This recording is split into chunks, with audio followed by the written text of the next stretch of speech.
Organizations, if they show any concern whatsoever for consumer data, tend to place an emphasis on protecting consumer data from external threats. The primary reason, if not to avoid you know, regulatory fines, is they want to uphold the organization's reputation. But the number one threat to an organization's reputation, as it concerns the handling of consumer data, does not come from external threats.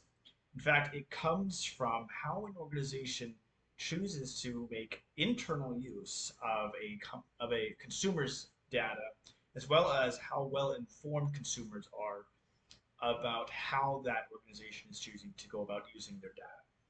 So I'm going to give a few cases to kind of illustrate what I mean by this. So in the first case, you can imagine that an organization fails to secure its consumers' data, and there's a breach from an external threat. And so data gets leaked, the public gets wind of it, and what ends up happening to that organization's public reputation is that people get mad, but they tend to perceive that organization as being incompetent whenever it comes to securing consumers' information.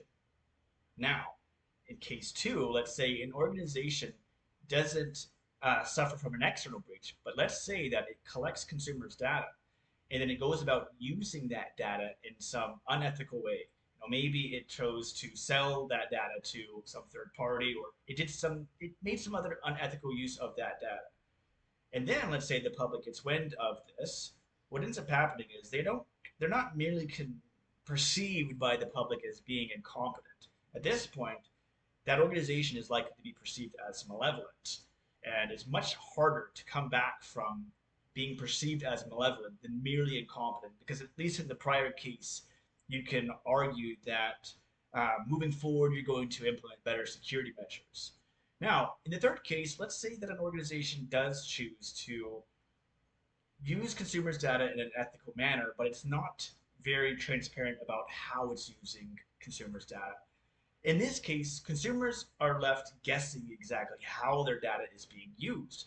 And so what this does is essentially opens the door for consumers to essentially create a boogeyman about all the evil things that could be possibly being done with their data. And it doesn't look too well for the organization. And so the solution to this is pretty simple. First, organizations need to first and foremost adopt ethical guidelines for how they're going to use consumers' data. Second, they need to create a transparent use policy that is publicly available to consumers. Third, they need to gain the consent of consumers to use their data. By doing this, organizations can secure themselves from reputational damage that may come from being perceived as misusing consumer data. Thank you.